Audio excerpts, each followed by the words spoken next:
안녕하세요. 저는 서울에 살고 있는 30대 여성입니다. 제 인생의 첫 번째 기억은 고아원입니다. 맞아요. 저는 부모님 없이 고아원에서 자랐습니다.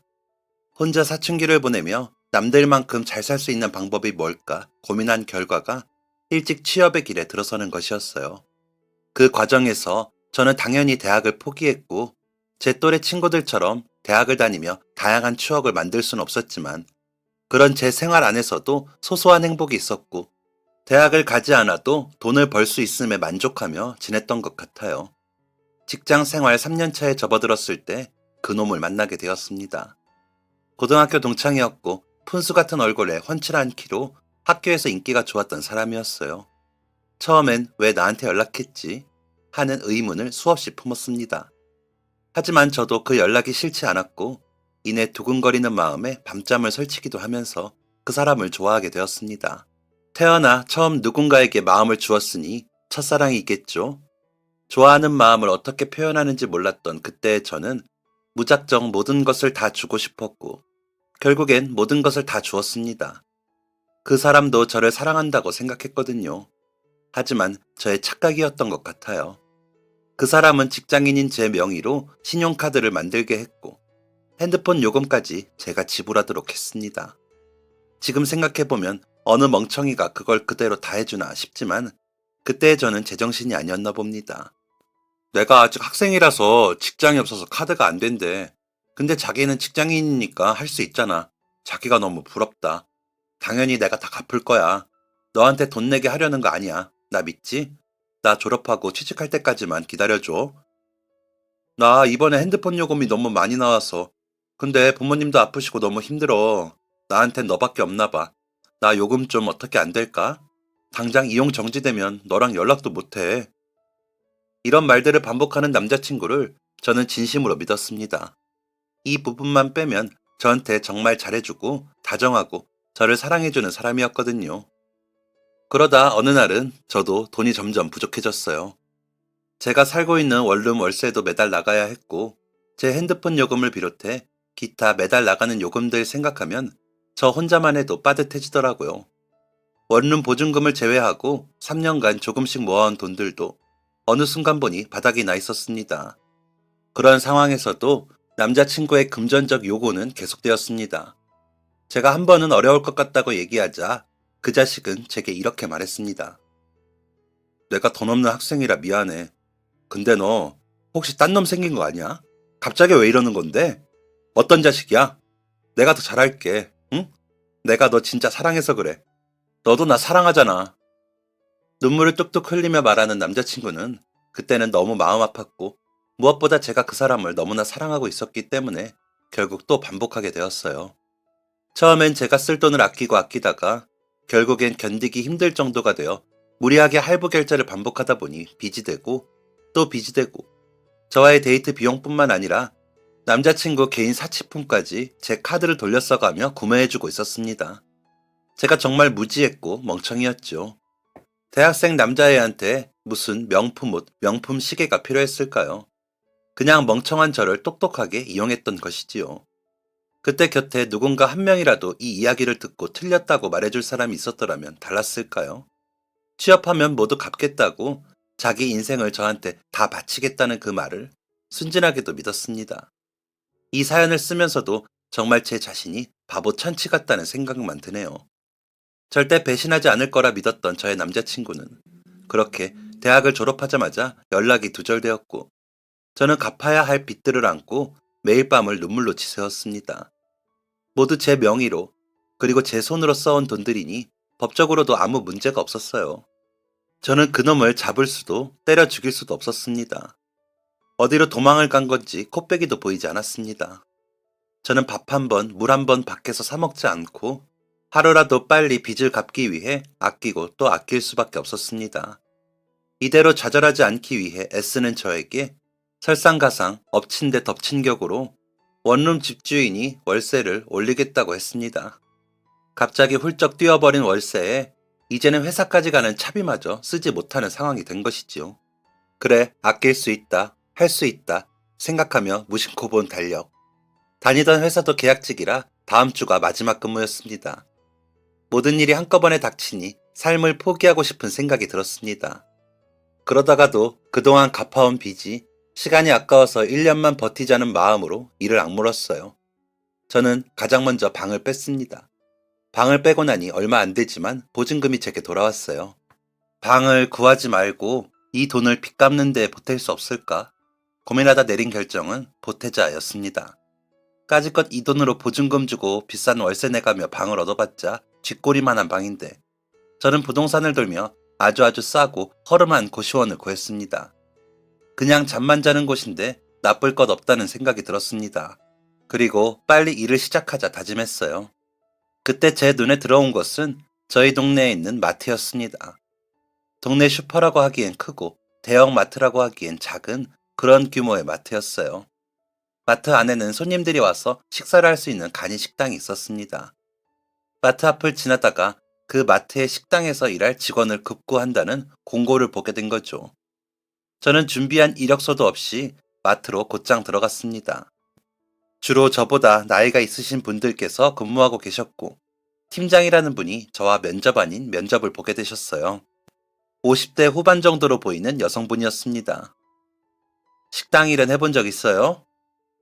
고등학교 때 식당 주방에서 설거지 알바 해본 적 있습니다. 아유, 야무지게 살았네요. 언제부터 나올 수 있어요? 내일부터 바로 가능합니다. 어머, 씩씩해라. 그럼 내일 봐요. 저는 그렇게 마트 내 식당에서 근무하게 되었습니다. 제 면접을 보셨던 분은 팀장님이라고 하셨어요.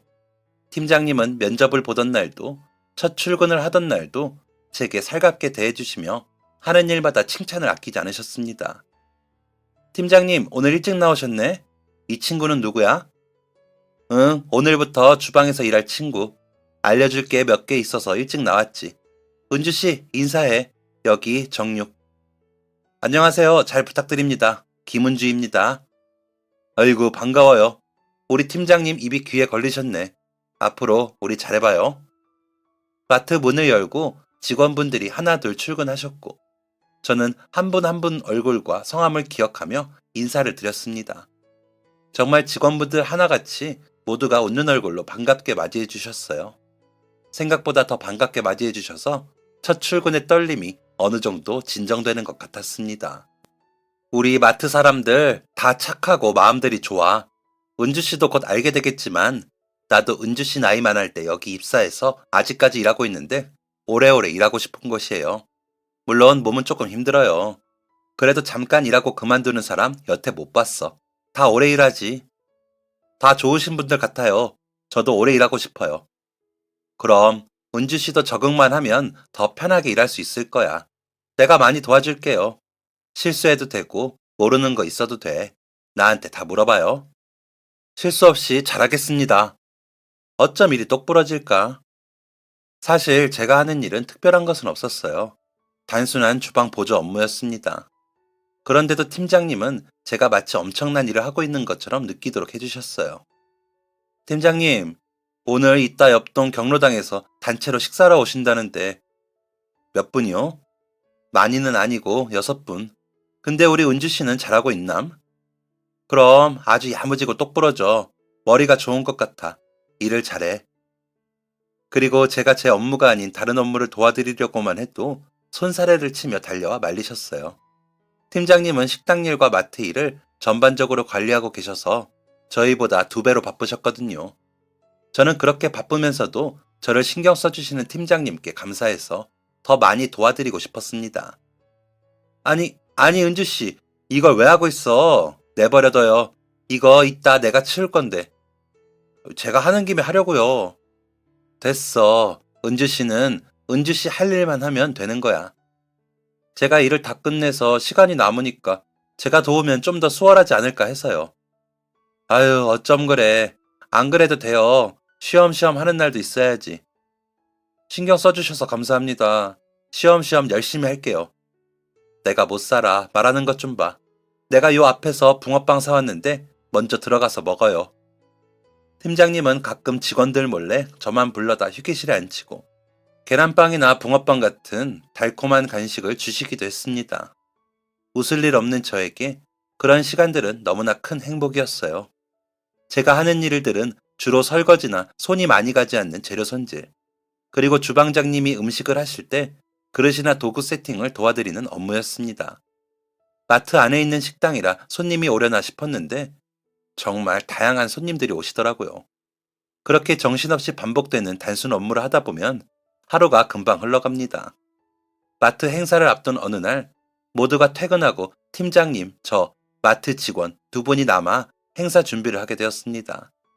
다들 피곤해 하시면서도 내일 행사가 성공적으로 끝나기를 함께 기도했지요. 다들 너무들 고생하셨어요. 조심해서 들어가요.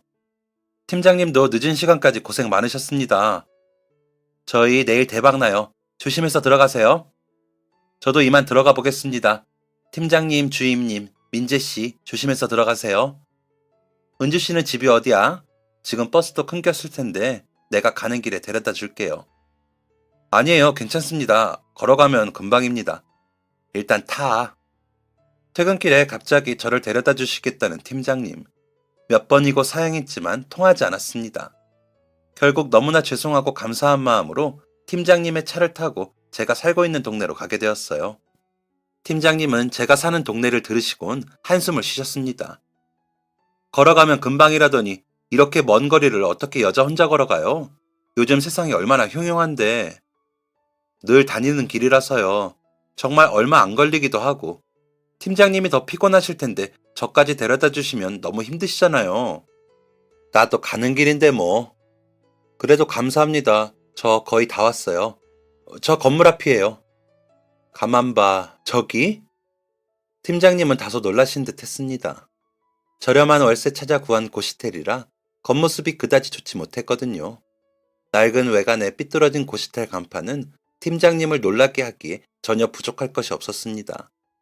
머쓱하게 웃어 보인 뒤 팀장님께 인사를 하고 방으로 올라오면서 무뎌졌던 제 마음이 조금은 쓰라렸던 것 같습니다. 지금의 제 처지를 덤덤하게 받아들이자 다짐했건만 남 앞에 이런 모습을 보이는 것이 처음이기도 하고 또 저를 아껴주시던 분에게 이런 모습을 들킨 것이 왠지 모르게 창피하기도 하더라고요.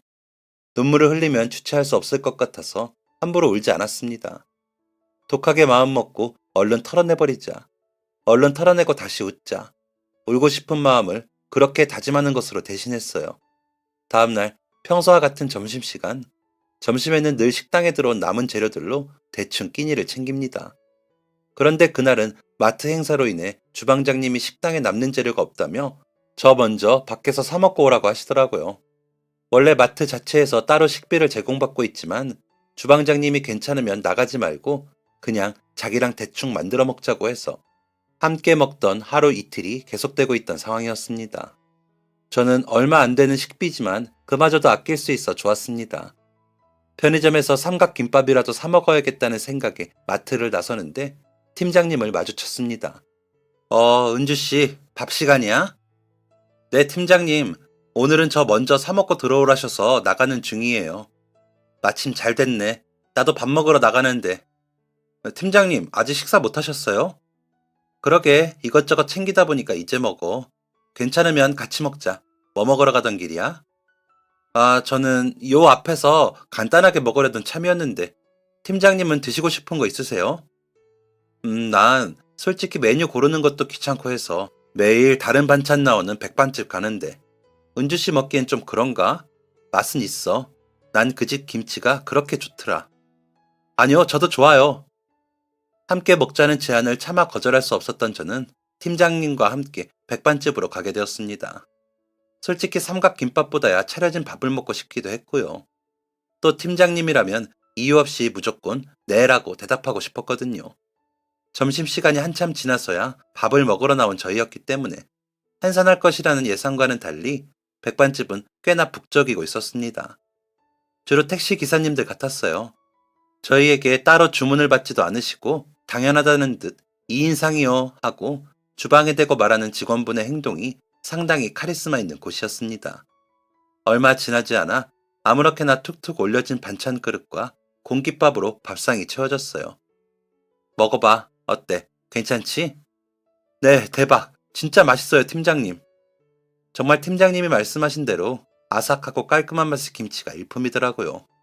맛있다는 저의 말에 팀장님은 또 접시를 쓱 하고 제 쪽으로 밀어주셨습니다. 그 세심함에 제 속은 또 파도처럼 일렁이기 시작했어요. 일은 해보니까 어때? 솔직히 몸이 많이 힘든 일이라 얼마 안 가 그만둔다고 할 줄 알았어. 전혀 힘들지 않고요. 그만둘 생각은 더더욱 전혀 없어요. 다들 잘해주시고 솔직히 좋아요. 그래, 좋다고 하니 나도 좋네. 은주씨, 힘든 거 있음 언제든지 얘기하고 오래오래 보자. 네, 챙겨주셔서 항상 고맙습니다, 팀장님. 고맙긴, 나 마침 은주씨한테 할 말도 있는데 오늘 같이 밥 먹게 돼서 다행이네. 할 말이요? 어떤... 사실 어제 은주씨 바래다 주고 많이 걱정되더라. 같은 여자로서 밤에 다니기 너무 위험한 골목이더라고. 아이, 아니에요. 전 안 무서워요. 세상이 흉흉하니 내가 무서워서 그렇지. 이런 말하기 조심스럽지만 내가 이 동네에 작은 원룸이 하나 있거든. 보증금은 안 받을게. 은주씨, 길게 생각하지 말고 월세 20에 들어와 살면 어때? 네? 아니요. 너무 감사하지만 저는 괜찮습니다. 그럴 줄 알았어. 근데 은주씨, 내가 벌써 방 청소 다 해두고 은주씨 들어올 준비를 다 해뒀거든. 부담스러운 마음 모르는 건 아니다만, 그리고 무슨 사정으로 그런 곳에 지내고 있는 건지 모르겠다만, 별거 아니라 생각하고 못 이기는 척, 눈 딱 감고 들어와 살아. 우리 원룸도 그렇게 좋은 편은 아니고 전혀 부담 가질 필요 없는 그런 곳이야. 좋은 곳은 아니지만 지금 지내는 곳보다 마트랑도 훨씬 가깝고, 여자가 지내기 안전하고 좋은 동네니까 내 말 들어요. 갑작스러운 팀장님의 제안에 너무 놀라 밥이 입으로 들어갔는지 코로 들어갔는지 헷갈리기 시작했습니다. 왜 이렇게까지 챙겨주시지? 하는 의문이 들었지요. 하지만 그런 깊은 생각까지 하기엔 팀장님께서 말씀하신 무보증금 월세 20만 원은 제게 너무 혹하는 말이었어요. 지금 지내고 있는 좁고 허름한 고시텔보다 당연히 지내기 좋을 텐데 월세까지 저렴하니까요. 제 마음속에서 거절하면 어리석은 짓이다. 냉큼 받으면 양심 없는 짓이다. 두 가지 생각이 대립했지만 어쩔 도리가 있나요? 제 코가 석자인데요. 제 스스로 제 자신이 이렇게 호의를 받아 마땅한 사람인지 평가해 보아야 했지만 이 기회를 놓치고 싶지 않은 마음이 더 컸습니다. 저는 염치불구하고 팀장님의 원룸에 들어가기로 했습니다. 팀장님은 오래 기다릴 필요 없다며 그날 저녁 마트 일을 마치고 저희 집으로 함께 가 저희 몇 개 되지 않는 짐을 싸는 것을 기다려주시고 원룸까지 데려다 주셨습니다. 속전속결로 진행된 이사 아닌 이사에 기분이 얼떨떨했어요. 그렇게 이사를 하고 원룸 식탁에 가만히 앉아있으니 지금 꿈을 꾸고 있는 게 아닌가 하는 생각이 들었습니다. 더 악착같이 벌어 얼른 빚을 갚고 팀장님께도 보답해야 했습니다. 마음이 무거워졌어요. 하지만 그와 동시에 작은 원룸이지만 따뜻한 집의 포근함이 저를 행복하게 만들었습니다. 그 달콤한 포근함에 취해 그날 밤은 정말 따뜻하고 깊은 잠을 잘 수 있었습니다. 꿈 같던 밤이 지나고 낯선 풍경에 혼자 화들짝 놀랐다가 어제 일어난 일이 꿈이 아니었다는 것에 안도감을 느끼며 출근 준비를 했습니다. 편안한 화장실에서 뽀송하게 씻고 간단하게 준비해 현관문을 열었어요. 그런데 현관문 앞에는 저를 또 놀라게 할 무언가가 기다리고 있었습니다.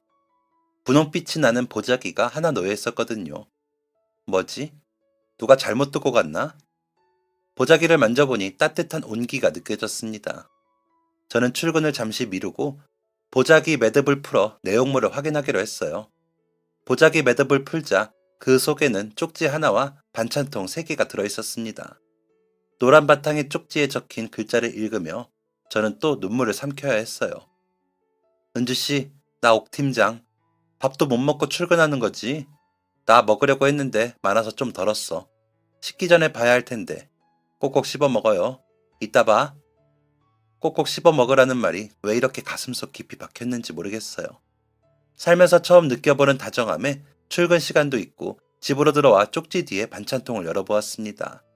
하얗고 따끈한 쌀밥과 계란말이, 멸치볶음과 김치가 들어있었어요. 먹음직스러운 된장찌개는 넘치지 않게 하려고 하신 건지 비닐봉지에 한 겹 더 감싸져 있었습니다. 하루 한 끼, 점심시간에 식당에서 먹는 밥이 하루의 유일한 한 끼였던 저는 그 순간 느껴버린 밥과 찌개의 따뜻함이 혹시나 달아날까 무서워 그 자리에 쭈그려 앉아 허겁지겁 먹었던 것 같아요.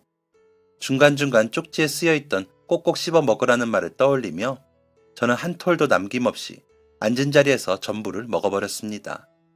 그렇게 먹고 나니 당연하게도 출근 시간에 지각을 하고 말았습니다.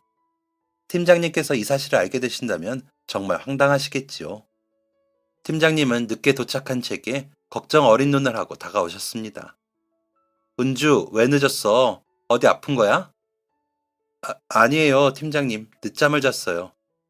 걱정했는데 푹 잤나 보네. 다행이야. 얼른 준비하고 오늘도 파이팅. 팀장님, 도시락 너무 맛있었어요. 고맙습니다. 아유, 뭘 부끄럽게. 그런 말 하지 마. 얼른 일해. 나 간다. 처음 보는 저를, 가족도 아니고 생판 모르는 남인 저를, 낯선 저를, 예쁜 구석도 없고 특별히 살갑게 굴지도 못하는 저를 챙겨주시고 아껴주시고 배려해주셔서 감사합니다. 이 말을 꺼내기가 왜 그렇게나 어려웠던 건지.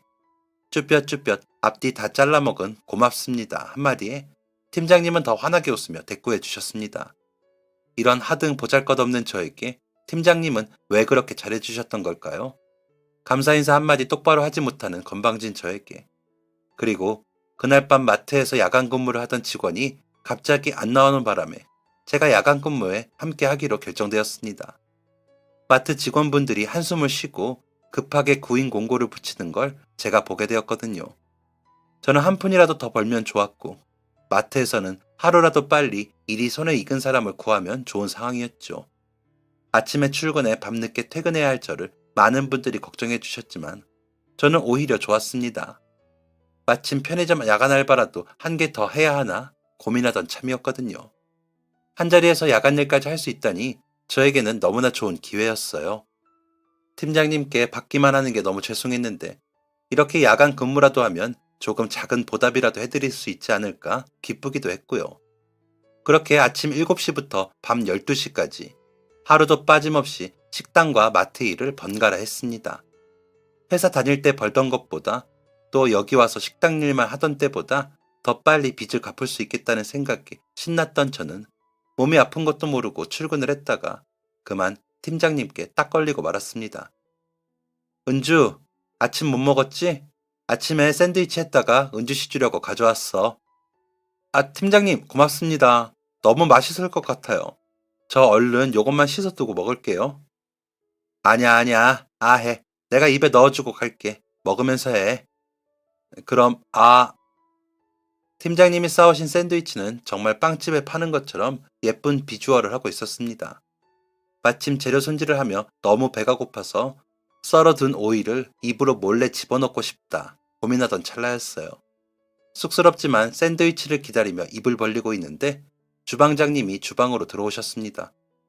아이고, 어미새와 아기새가 따로 없네. 왜 홍주, 부러워? 홍주방장은 아침 먹고 왔지? 나야 밥심으로 일하는 사람인데 그럼 2그릇 먹고 왔지. 거 은주 턱 빠질라. 아이고, 여기. 감사합니다. 너무 맛있어요. 잠깐만, 얘 좀 봐. 야, 은주씨야, 너 열나는데? 화들짝 놀란 제가 팀장님의 손을 피해 고개를 뒤로 뺐습니다. 제가 아프다고 쉬게 되면 다른 직원분들이 제 자리를 메꾸느라 더 힘들 텐데 괜히 들키고 싶지 않았거든요. 팀장님의 말에 주방장님까지 제 옆으로 오셨습니다. 팀장님은 한 손에 샌드위치를 들고 화를 내셨습니다. 이게 숨긴다고 될 일이야? 이마가 펄펄 끓는구만. 보자. 야야, 열이 심한데 너 얼른 짐 싸고 집에 가서 쉬어라. 저 괜찮아요.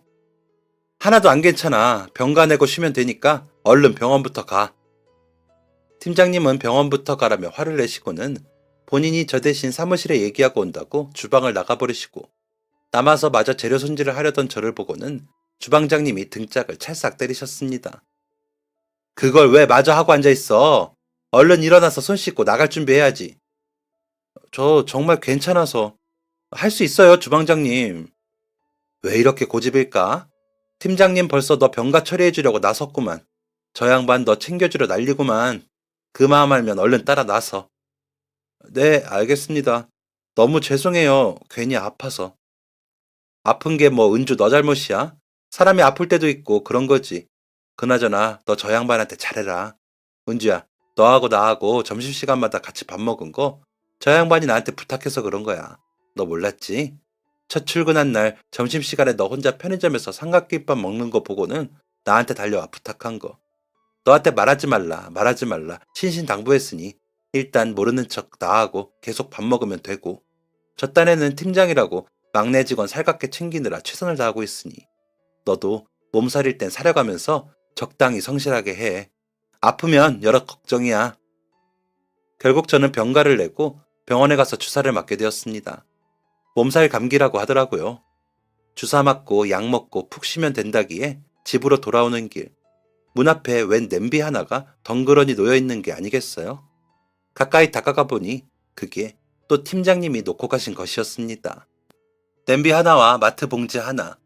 집에 들어와 뚜껑을 열어보니 냄비 속에는 뽀얀 전복죽이 들어있었습니다. 고소한 냄새를 맡으니 금방 배가 고파졌어요. 당장 한 숟갈 하고 싶은 것을 꾹 참고 팀장님께 전화를 걸었습니다. 아무 메모도 쪽지도 없었지만 저희 집 앞에 이렇게 정성스러운 음식을 두고 가실 분은 팀장님 뿐이었으니까요. 팀장님께 전화를 걸며 살짝 열어본 마트 봉지 속에는 노란 감귤이 한가득 들어있었습니다. 여보세요, 팀장님. 저 병원 잘 다녀와서 집에 도착했어요. 응, 그래. 은주 좀 괜찮아? 아플 땐 잘 먹어야 하는데. 내가 아까 집에 들러서 대충 전복죽 끓여 문 앞에 뒀어. 식었으면 꼭 데워 먹고, 죽 먹고 나면 과일도 꼭 챙겨 먹고, 푹 쉬어. 네, 팀장님. 덕분에 저 정말 하나도 안 아파요. 하나도 남김없이 다 먹을게요. 고맙습니다. 정말로요. 팀장님께 감사 인사를 드리려고 말문을 떼자마자 참아왔던 눈물이 터져버렸습니다. 몸이 아프고 열이 날 때 누군가 저를 챙겨준 게 언제인가 기억이 나지 않았거든요. 팀장님이 아낌없이 주신 사랑에 전복죽은 식지도 않고 여전히 따뜻했어요. 따뜻한 전복죽이 들어가니 몸이 금방 편안해졌습니다. 태어나서 처음 받아보는 이런 호의. 솔직히 감사하다고 받으면서도 어쩔 줄을 모르겠더라고요. 감사하다는 말 외에 제가 더 해드릴 수 있는 게 없었기 때문일까요? 매일 팀장님을 뵐 때마다 속으로 어떻게 은혜를 갚을지에 대한 고민이 늘어갔습니다. 그리고 저는 몇 개월 후 꼬박 1년에 가까운 시간을 빚 갚는 데에만 집중한 결과 빚을 다 갚을 수 있게 되었습니다. 빚을 다 갚고 나서 처음 받은 월급, 이제부터는 온전히 제 돈이었어요. 얼마 안 되지만 이 돈으로 팀장님께 작은 선물을 드리고 싶었습니다. 하지만 어떤 선물로도 제 마음을 담을 수 없을 것 같았어요. 결국 얼마 되지 않는 돈이라도 조심스럽게 드리는 것이 맞겠다는 생각이 들었습니다. 그동안은 이유를 모르는 호의를 받으면서도 선뜻 왜 제게 잘해주시는지 여쭙지도 못했습니다. 하지만 덕분에 가까운 위치에 저렴한 방을 얻어 수월하게 회사를 다니면서 빚을 다 갚을 수 있었다고 꼭 말씀드리고 싶었습니다. 팀장님의 퇴근 시간, 몰래 뒤따라 나가 한쪽 손에 조심스레 쥐어드리니 깜짝 놀라며 저를 안아주시던 팀장님입니다. 은주, 내가 이런 거 바라고 그런 거 아니야. 이 큰 돈을 왜 나를 줘? 저 팀장님 덕분에 새로운 곳에서 적응도 잘하고 빚도 훨씬 빨리 갚아서 이제 돈을 모을 수 있게 되었어요. 밥도 맛있는 거 든든하게 잘 챙겨 먹을 수 있어요. 그동안 신경 써주셔서 정말 감사합니다. 너 어떻게 이래 번 돈인지 뻔히 아는데 내가 어떻게 받겠냐만. 그래도 내가 이걸 받아야 은주 너 마음도 어느 정도 편안해지겠지. 고이 받아둘 테니 다음부터는 이러지 마. 내가 바라는 건 이런 게 아니라 너 도망가지 말고 열심히 다니고 아픈 곳 없이 건강하게 살으라고. 고맙습니다. 감사합니다. 그럴게요. 저 정말 그럴게요. 감사합니다, 팀장님. 저의 직장 생활은 그 이후로도 화목했습니다. 팀장님 역시 여전히 제게 다정히 대해주셨고, 저는 이제 제 돈이 있으니 사소한 것들을 먼저 챙겨드릴 수 있었죠. 늘 팀장님이 사주셨던 붕어빵도 가끔은 제가 사오고, 맛있는 점심 식사도 제가 대접하면서요. 그리고 얼마 후 새로운 막내 직원이 입사를 하게 되었습니다. 저보다 한 살 어린 남자 직원인데요. 힘센 남자가 주방에 들어오니 제가 할 일이 부쩍 줄었어요. 저는 팀장님과 주방장님이 제게 베풀어 주신 배려와 애정을 새로운 막내 직원에게 베풀어 주고 싶었습니다. 그 마음이 전달됐는지는 아직도 모르지만 곧잘 적응해준 막내 직원 덕분에 저는 주방장님에게 배울 수 있는 시간이 좀 더 많아졌습니다. 그러던 어느 날 팀장님의 퇴직 소식이 들려왔습니다. 팀장님, 퇴직하신다고 들었는데 진짜예요? 은주, 먼저 얘기 못해서 미안. 우리 사장님 입이 가벼워서 큰일이네. 내가 직접 얘기하고 싶었는데 벌써 소문 다 나버렸어. 근데 우리 은주는 왜 그렇게 걱정하는 표정이야? 그게 너무 갑작스럽게 그만두시는 것 같아서요. 내가 여기서 일한 세월만 해도 30년이야. 지겨워, 지겨워. 이제 조금 쉬고 싶어서 그러지. 놀러도 다니고 걱정하덜덜 마. 아, 그럼 다행이에요, 팀장님. 응원합니다. 응원까지야. 너 나 없으면 보고 싶어서 어쩔 거야? 나 없어도 열심히 일할 수 있지? 안 계셔도 열심히 할게요. 그리고 보고 싶을 것 같습니다. 어머, 얘 왜 울어? 은주 울지 마. 나 자주 놀러 올 거야. 갑작스러운 팀장님의 퇴직 소식에 놀란 마음이 팀장님과의 대화에서 눈물로 바뀌어 터져버렸습니다. 사실 그 전까지는 눈물을 참을 수 있었는데 정말 팀장님이 많이 보고 싶을 것 같다는 생각이 들어서 도저히 그 말을 할 때에는 눈물을 참을 수가 없더라고요. 그렇게 눈물의 이별 후에도 저의 일상은 크게 달라진 것이 없었지요. 매일 같은 시간에 마트 내 식당으로 출근했다가 식당 일을 마치면 마트 야간으로 근무를 했습니다. 하지만 얼마 후 충격적인 소식을 듣게 됩니다. 팀장님의 퇴직 후 저뿐만 아니라 모두가 팀장님의 빈자리를 느끼고 있었습니다. 팀장님의 그 빈자리에 아직 채 적응도 하지 못한 어느 날 주방장님이 사색이 된 얼굴로 저를 부르셨습니다. 은주야! 은주야! 달려간 그곳에는 대성통곡을 하는 주방장님과 입을 가리고 어쩔 줄 몰라 하는 정육 삼촌이 있었습니다. 저는 본능적으로 불길함을 느꼈습니다. 왜요? 무슨 일이에요, 주방장님? 아이고, 이걸 어떻게 하면 좋냐? 아이고. 주방장님, 무슨 일인데요? 네? 정육 삼촌, 무슨 일이에요? 은주야, 팀장님이 암이란다. 더 이상 마트 일 지겹고 하기 싫다고. 이제 쉬고 싶어서 그만두신다던 팀장님이 사실은 간암이었다는 것이었습니다. 저는 그때까지만 해도 간암에 걸리면 어떻게 되는 것인지, 얼마나 심각한 것인지 전혀 알지 못했고, 아무 생각도 하지 않고 일단 마트에서 빠져나와 팀장님께 전화를 걸었습니다. 당장 찾아가고 싶은 마음에 마트를 빠져나왔지만 저는 팀장님이 살고 계시는 집조차 어디인지 알지 못했습니다. 혹시나 해서 제가 묵고 있는 원룸으로 가서 각 호수마다 전부 벨을 눌러보았지만 팀장님은 계시지 않았습니다. 허탈함에 다시 마트로 발걸음을 돌리던 그때 수많은 부재중 전화를 남기고서야 팀장님께서 전화를 받으셨습니다. 전화가 연결되기 전까지만 해도 목구멍이 눈물로 가득 찼던 제가 이상하게도 팀장님 목소리를 들으니 눈물이 쏙 들어가더라고요. 저보다 더 힘든 사람은 팀장님일 테니 절대 눈물부터 흘려서는 안 된다고 생각했습니다. 은주, 팀장님 많이 편찮으신 거예요? 팀장님 너무 보고 싶어요. 무슨 소리 하는 거야, 은주. 나 안 아파. 팀장님, 거짓말 안 하셔도 돼요. 저 다 알고 있어요. 간암이시라고. 너무 속상해요. 팀장님 보러 가고 싶어요. 지금 어디에 계세요? 아, 알게 됐구나. 나 괜찮아. 치료만 잘하면 금방 나을 거야. 은주, 미안한데 내가 지금 남편이랑 여행 중이라서 다녀와서 보자. 알았지? 걱정하지 말고. 정말 괜찮으신 거죠? 정말이에요? 그럼 괜찮다니까. 나 이제 끊어야 돼. 다녀와서 보자, 은주. 걱정하지 마.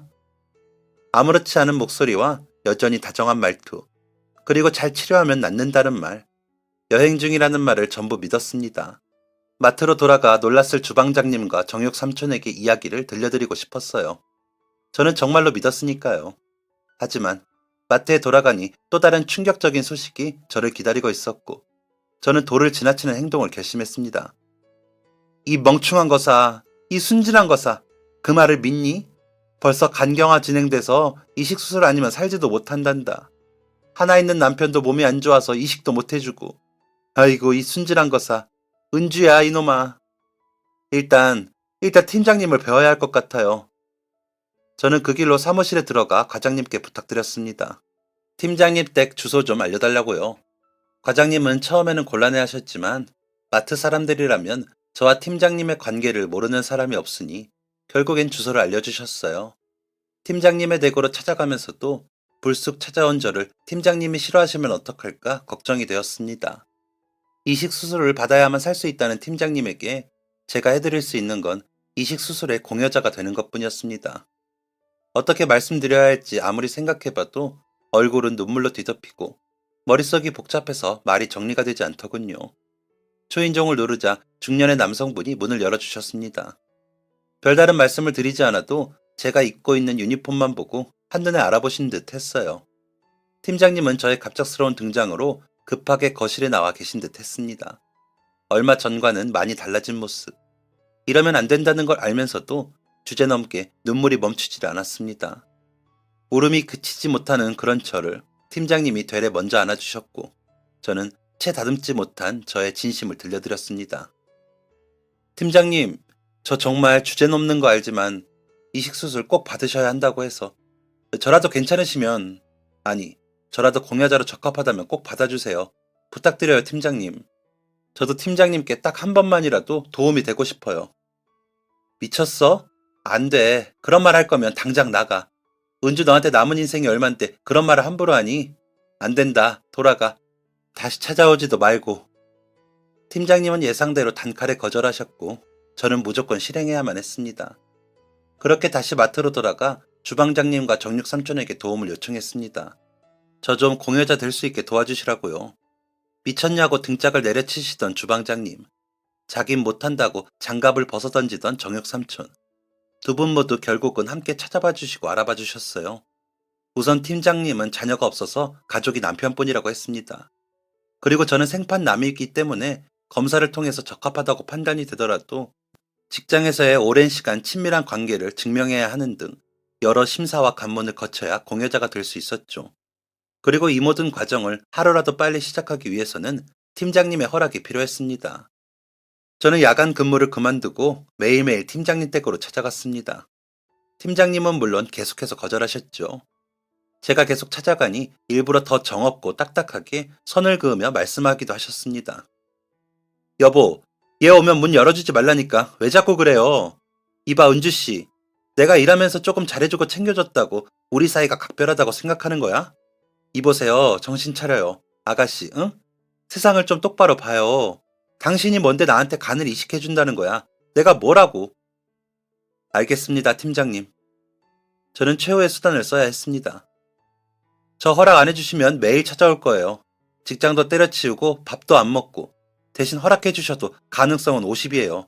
검사에 통과해야 다음 단계로 나아갈 수 있으니까요. 우선 검사만 먼저 받아보게 해주세요. 부적합이면 제가 아무리 해드리고 싶어도 못 해드려요. 아시잖아요. 아, 너 정말. 누가 너 직장 때려치우고 밥도 안 먹는다 그러면 무서워하면서 알겠다고 할 것 같니? 냉정하게 말씀하시던 팀장님은 결국 제가 마트를 그만두고 댁으로 찾아간 첫날 저의 제안을 수락하시게 되었고 저는 검사를 받게 되었습니다. 제발 검사에 통과하고 싶은 저, 그리고 제가 통과되지 않기를 바라는 팀장님. 하지만 저의 간절한 기도가 통한 걸까요? 적합하다는 판정을 받았고 저는 가족이 아닌 남이라는 이유로 몇 가지 심사를 더 거쳐 최종적으로 팀장님의 공여자가 될 수 있었습니다. 은주, 미안해, 나 때문에. 팀장님, 저 처음 마트에 들어가 면접 보던 그날 팀장님을 만나서 그래서 제가 지금까지 잘 살고 있어요. 그날 만난 사람이 팀장님이 아니라 다른 사람이었다면, 제가 면접을 본 게 우리 마트가 아니라 다른 곳이었다면 저는 어쩌면 이렇게까지 열심히 살아볼 생각조차 못하고 인생을 포기했을지도 몰라요. 그때 팀장님 덕분에 제가 새 삶을 살았어요. 그러니까 팀장님도 다시 살아주세요. 우리 잘하고 나와서 같이 붕어빵 먹어요. 수술실에 들어가기 전 차마 아무 말도 못하고 눈물만 흘리시는 팀장님에게 저는 용기를 내 진심을 전했습니다. 그리고 이식 수술은 성공적으로 마무리되었고 고통의 시간을 보내며 회복에 전념했어요. 저도 팀장님도요. 제 배가 아픈 것보다 팀장님 수술이 잘 회복되고 있는지가 더 걱정되는 나날이었습니다. 그래서 고통의 시간이었고요. 하지만 점차 회복되는 팀장님의 모습을 보니 깊은 안도와 벅찬 기쁨이 저를 감싸 안았습니다. 제가 상태를 다 회복한 후에도 팀장님은 계속되는 치료를 버티셔야 했지요. 조금은 긴 시간이었습니다. 저는 다시 마트에 복귀해서 일을 시작하고서도 하루도 빠짐없이 팀장님을 찾아갔습니다. 긴 시간이지만 서로에게 의지하며 저희는 암이라는 불행에 맞서 싸웠고, 그렇게 팀장님은 건강을 회복할 수 있었습니다. 지금 생각해도 정말 다행이지요. 정말 큰 선물이고 기쁨이지요. 그리고 얼마 전 더 이상 병원 치료를 받지 않아도 된다는 말을 듣고 함께 병원에서 나오던 날, 정말 오랜만에 활짝 웃는 팀장님의 얼굴을 보았습니다. 내가 너 나이 때 딱 너 같은 표정을 하고 살았어. 너는 또래 20대 여자들과 달리 얼굴에 그늘이 잔뜩이었고, 결혼하고 정말 딸이 갖고 싶었는데 잘 안 됐어. 면접 보러 네가 딱 걸어 들어오는데 우습겠지만 그런 느낌을 받았어. 내 딸이 지금 걸어 들어왔구나. 그런데 그런 네가 너에게 그날 이후 새 삶을 살게 됐다고 말했을 때 나 기분 엄청 이상했다. 암에 걸려 이제 죽겠구나 싶었을 때 네가 나타났잖아. 은주. 너 나한테 새 삶을 준 거야. 그거 알지? 그럼 저희 서로에게 삶을 각자 나눠준 걸로 해요, 팀장님. 고마워, 은주야. 저도 감사해요, 팀장님. 저는 팀장님께, 팀장님은 제게 무사히 살아주어서 잘 이겨내주어서 고맙다는 말을 매일같이 하는 요즘입니다. 저희 둘은 예전보다 훨씬 더 각별한 사이가 되었고, 쉬는 날 함께 카페를 가거나 영화를 보러 다니기도 해요. 요즘 저의 꿈은 팀장님과 함께 여행을 가는 것이 꿈입니다. 멀리는 아니더라도 가까운 곳 어디든지요. 함께 가시겠냐 여쭙기가 아직은 조금 이른 것 같아 망설이고 있는 중입니다. 얼마 전 식사 자리에서 팀장님은 본인 소유의 원룸을 제게 선물하고 싶다고 하셨습니다. 저는 물론 거절했습니다. 자꾸 거절했더니 우리 팀장님 결국 네가 안 받아주면 나 오늘부터 밥 굶는다 라고 하시네요. 지금 저는 팀장님 식사 거르셨는지 드셨는지 확인하러 팀장님 댁으로 갑니다. 식사 거르셨을 게 뻔히 눈에 보여서 팀장님이 좋아하시는 맛있는 음식 잔뜩 포장해서 갑니다. 여러분, 좌절스러운 순간들에 조금만 시선을 다르게 하고 주변을 살펴보세요. 정말 뜻하지 않은 곳에서 생각보다 따뜻한 손길을 내밀고 있을지 몰라요. 딱 한 번만 뻔뻔한 마음으로 그 손을 잡아보세요. 제게 일어난 일들처럼 드라마 같은 기적이 일어날지 몰라요. 저는 앞으로 그때 그 시절에 저를 구원해주신 팀장님처럼 남들에게 따뜻한 사람이 되어보려고요. 그때 먹었던 붕어빵처럼, 흰 쌀밥처럼, 전복죽처럼. 긴 이야기 들어주셔서 감사합니다. 모두 건강하세요. 지금까지 사연 들어주셔서 감사합니다. 사연이 재밌으셨다면 구독과 좋아요를 눌러주세요. 감사합니다. 안녕히 계세요.